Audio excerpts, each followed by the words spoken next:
How to thrive amid uncertainty is a perennial question. Add a financial crisis or a health crisis like COVID to the mix, and you've really got a hot mess. So how do you keep your head up and continuously thrive amid adversity, amid uncertainty? My next guest has some tips on exactly how to do that. This is Business Confidential Now with Hannah Hasl-Kelchner, helping you see business issues hiding in plain view that matter to your bottom line. Welcome to Business Confidential Now. I'm your host, Hannah Hasl-Kelchner, and today's guest is Meridith Elliott Powell. She's the author of the book Thrive, Strategies to Turn Uncertainty to Competitive Advantage. She's also an accomplished professional speaker who's been voted one of the top 15 business growth experts and sales experts on LinkedIn. She's also regularly featured in publications such as Forbes, Fast Company, Inc., Investment News, and others. In a nutshell, Meridith helps leaders and business owners learn the new rules of success and the strategies they need to achieve it. Things they need to do to build their business, engage their teams, and leave the competition in the dust. So I'm anxious and eager to stir up some dust, so welcome to Business Confidential Now, Meridith.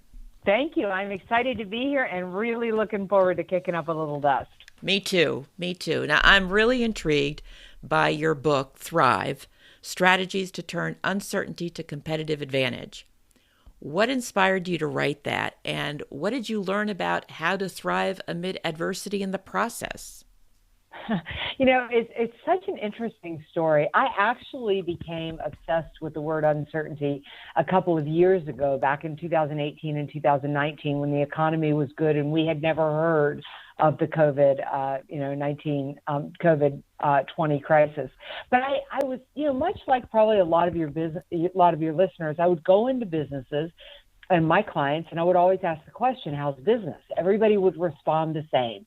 Business is good. Business is great. We have, we're headed for our best year on record. But this uncertainty, as if uncertainty was this black cloud hanging over even a good economy, even positive times. And I just started to think, what if you flipped the script on that? What if you started to think about uncertainty as a positive? What if you actually believed in your business that uncertainty created opportunity? If it was a level of disruption that could actually take your organization, to another level. And that thinking right there put me on a mission to try to find companies and businesses that had actually done that. And I was able to uncover 9 companies that had been in business since the late 1700s, early 1900s, and they are still in business, thriving today. So think about that. They've come through world wars. They've come through economic depression. They've not survived one pandemic. They've survived 2. And I wanted to know why. What were they doing that was so different? And from the research, I was able to uncover 9 strategies that if you put them into place in your business, all of these companies did them, that it'll position you no matter the level of adversity, whether it's a pandemic or whether it's a new competitor or new technology you've got to deal with. You're positioned to not just survive it, but actually thrive it. Well, we all want to thrive. There's no question about it. So can you clue us in on what these 9 steps are? Yes. So it's important to know that you need to do all 9 and that the 9 need to be done in order. There's a compounding effect. In fact, when I was publishing the book, my editor called me and she said, I'd really like to move this one strategy in front of the other. Is that okay? And I said, no, I don't even care if it flows better from an editorial standpoint. It's not the way it works. So we start with a relentless vision. It's not enough to just have a vision. You have to be relentless about it, meaning you have to focus and speak and think about it consistently. Because in times of uncertainty, your mind will find what you're focused on. Meaning, if you spend too much time focused on the obstacles, you'll be stuck. If you focus on the opportunity, you'll find opportunity. So vision is the foundation. Once you have the vision, you move on to strategy number 2, which is condition yourself for change. I also like to call this strategy embrace the suck, because the truth is that we have to deal with change. I mean, it's just shifting so fast and so rapidly.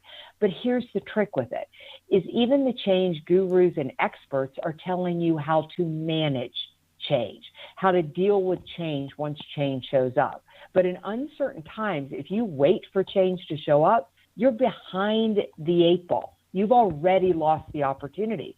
Change can be your greatest opportunity if you see it coming. If you ignore it, it's going to bury you. So we use in the book a tool called a skeptic that really helps you start to predict the future.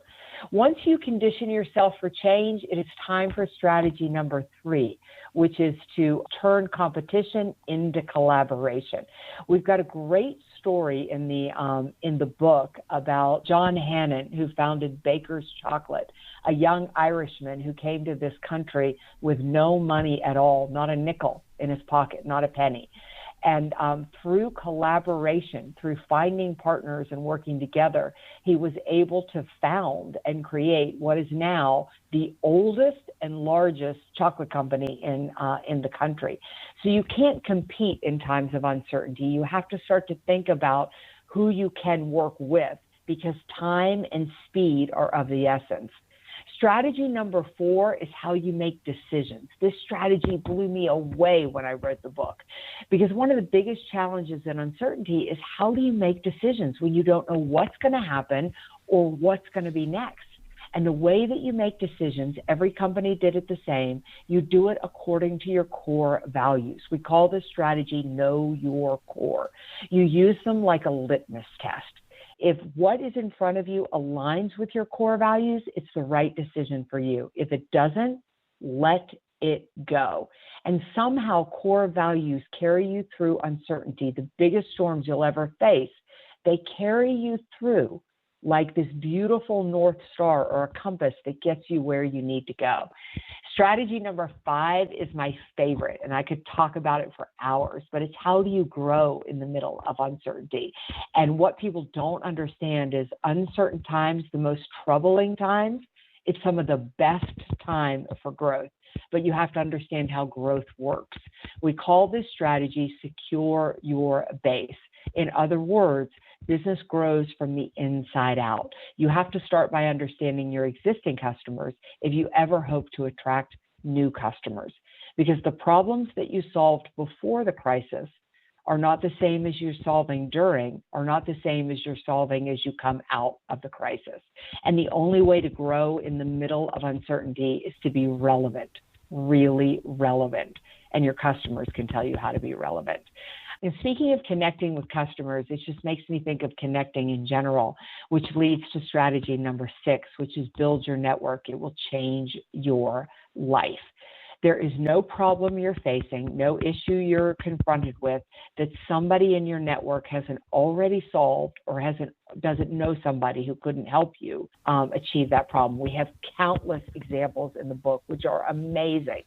But a network has to be nurtured, and you've got to invest in that network long before you ask the network to invest in you.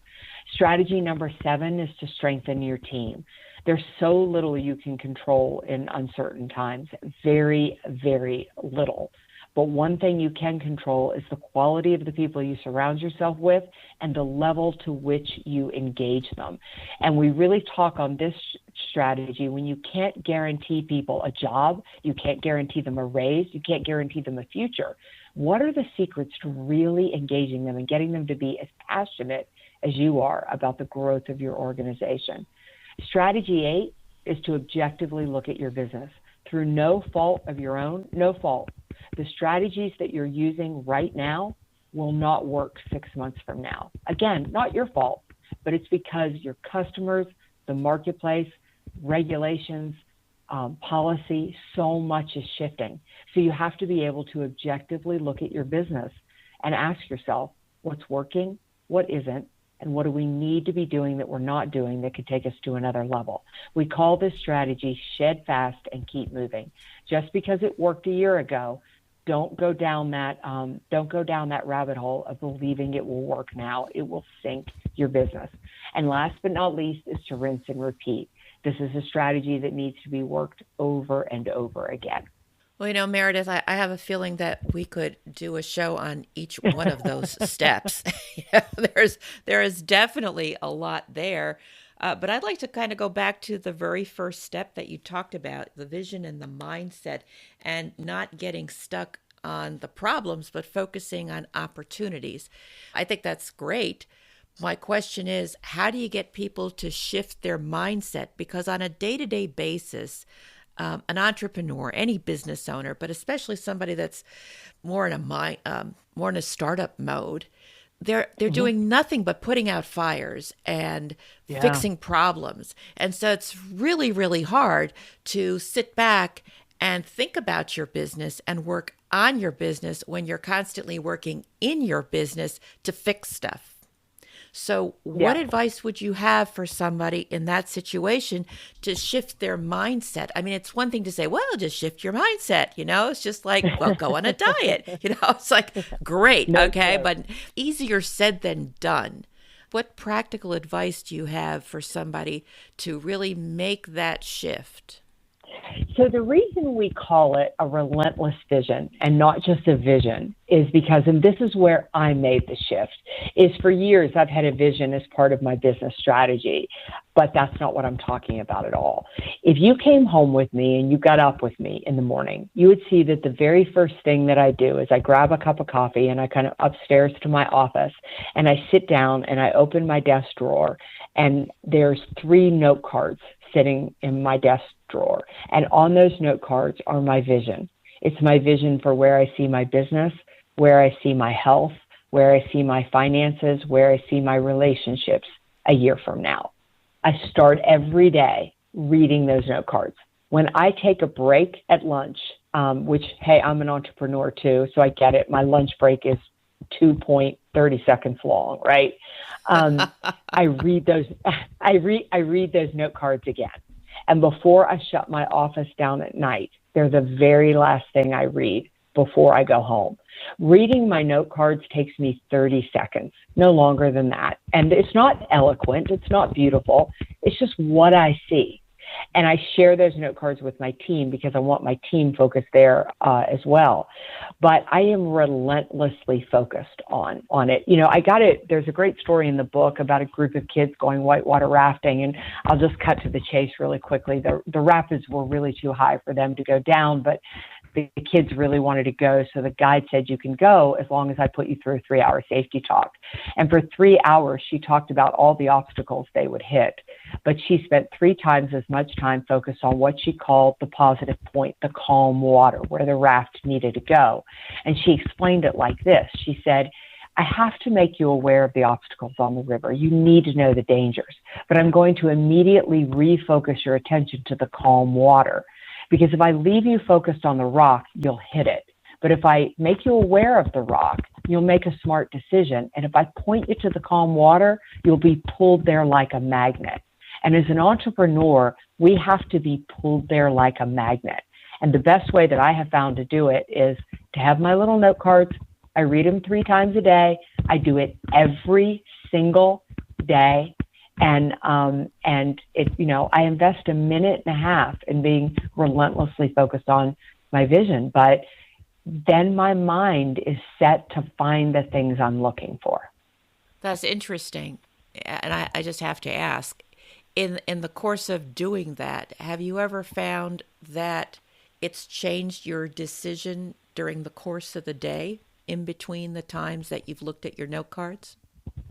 Absolutely. I mean, there's a couple of things. I said on my note cards that you'll find that I have my finances on there. I have my health on there. I have my relationships on there, and I have my business on there. So even courses like today was a great example. I mean, today I had that entrepreneurial day where I got up at 5:30, and I think, I had to get on a call at 3:00, and I went, oh my God, I haven't even gotten a shower. I had one of those days. I had a lot of work that needed to be done. And I looked at those note cards again at lunch, and I thought, my health is really important to me. And I'm going to get my dog, and I am going to take 45 minutes in a day where I have no time at all. And I'm going to take my dog on a walk. My body, mind, and spirit needs that.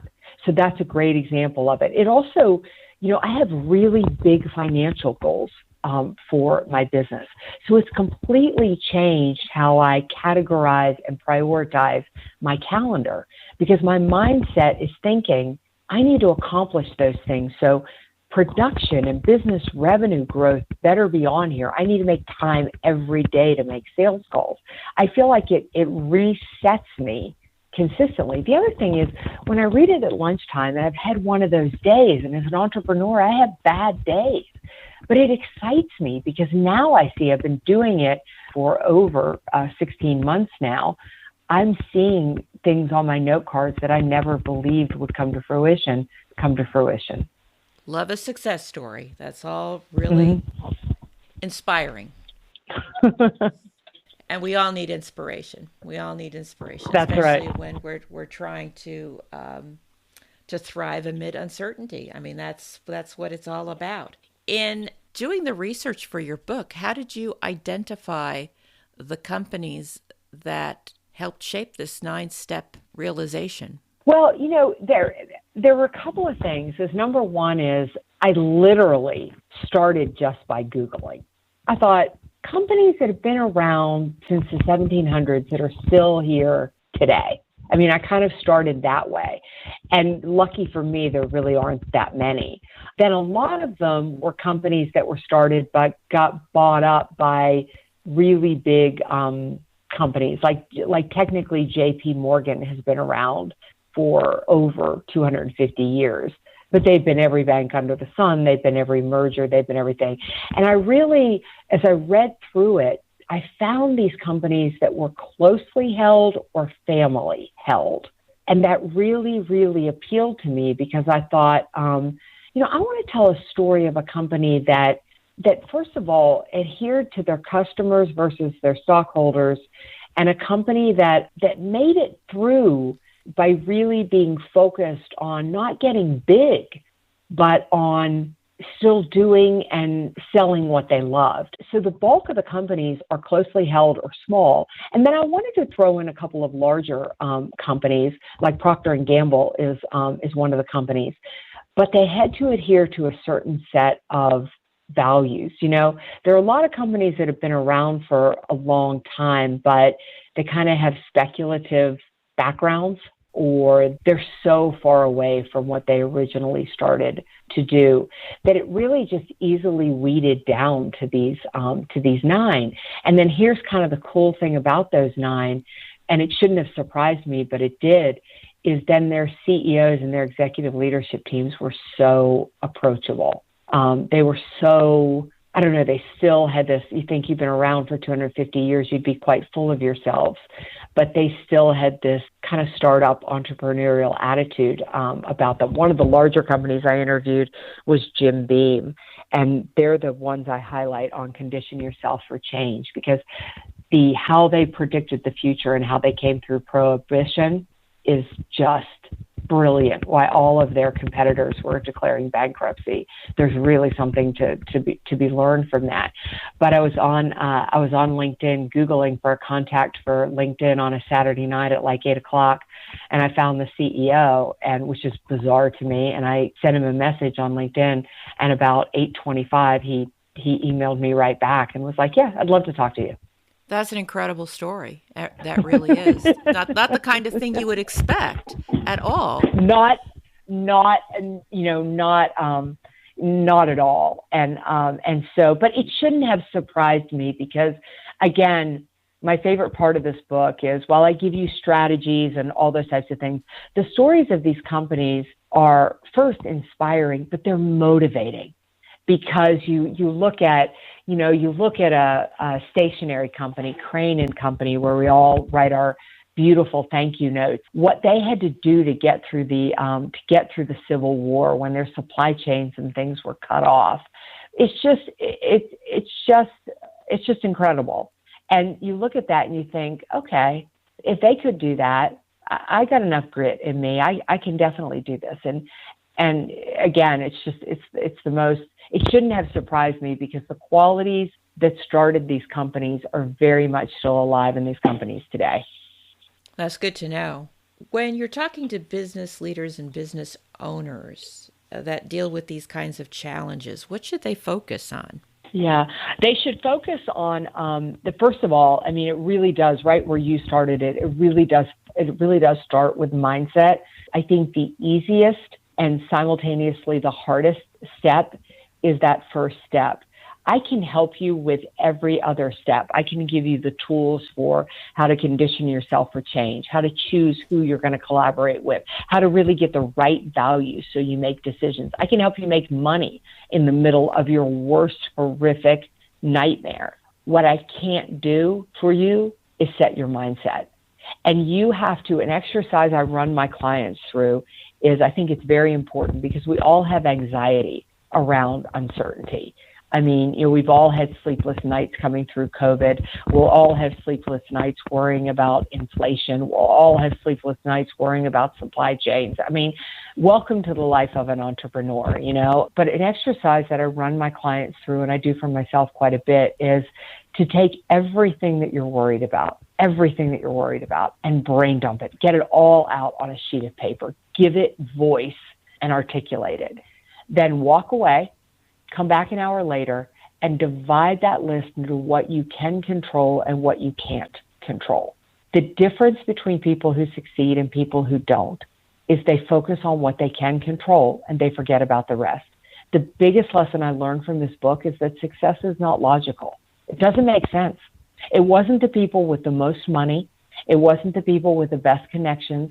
It wasn't the people with more resources or a brilliant idea.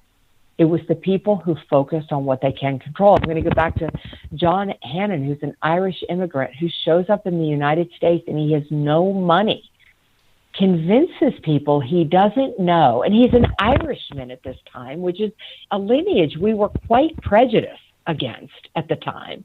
He convinces people to go into business with him and to give him a shot, to let him use part of their mill to fund it with water, to get a general store owner to invest in him, give him a little bit of part of his store so he can work on his chocolate.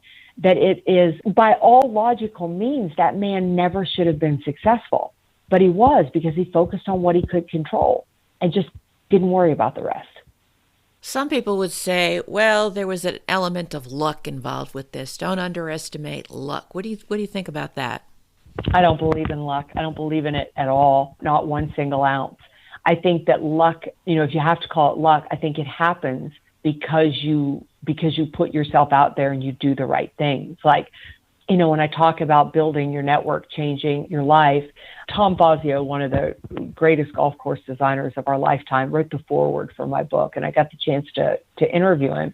And what a lot of people don't know about Tom is that he grew up in a working class family in Eastern Philadelphia, no money, no connections, and he didn't go to college. He would scrape enough money together every year to get himself to the Masters, one of the most important golf tournaments in the country, because he believed if he could just get to the Masters, he could meet enough people. And today he can trace every golf course he's designed back to somebody he met at the Masters. So if you talk to Tom, Tom will say I was lucky. And I've always said to Tom, you were not. You created that. There were so many other people dreaming of becoming whatever they wanted to become, but they didn't have the courage to scrape up the money to walk into a place full of legends where they were a nobody and have the courage to start going up to people and introducing themselves. You create your luck, if you have to call it that. So I don't believe in that. I believe it's following these strategies, putting yourself out there and having enough courage to fail and get up again, and enough courage to do what makes us uncomfortable at times. So would that be your best piece of advice for business owners and entrepreneurs? Yeah, my best piece of advice, in all honesty, is focus all of your time and your energy on what you can control. Please remember, I told you that success is not logical. I don't know why it works, but you have a finite amount of energy, time, and resources. Don't give a shred of them to something you can't control. Pour it into what you can, and somehow you're going to come out the other side successful. I see it over and over again. Thank you so much, Meridith. This has really been an eye-opener, and I can't wait to look forward to reading your book. These stories about these businesses that have been around for as long as they have is intriguing for me, because at one point in my career, I did work for a company that was started before the United States was the United States here in New York, when it was called New Amsterdam. It merged with another company actually only a few years ago, which is kind of sad. It was sad for everybody involved. But anyhow, if you'd like to contact Meridith and learn more about her research on how to thrive amid adversity or her book, Thrive, you could find those links in the show notes at businessconfidentialradio.com. And if you know someone who could benefit from Meridith's advice, and come on, everybody is involved as far in business, is going to be facing some uncertainty, and it keeps us up at night. So who wouldn't want to follow Meridith's advice or could benefit from it? Tell them about today's episode. Share the link to the show. Leave a positive review so others can see it on your podcast app or at lovethepodcast.com/Business Confidential. You've been listening to Business Confidential Now with Hannah Hasl-Kelchner, and I hope you have a great day and an even better tomorrow.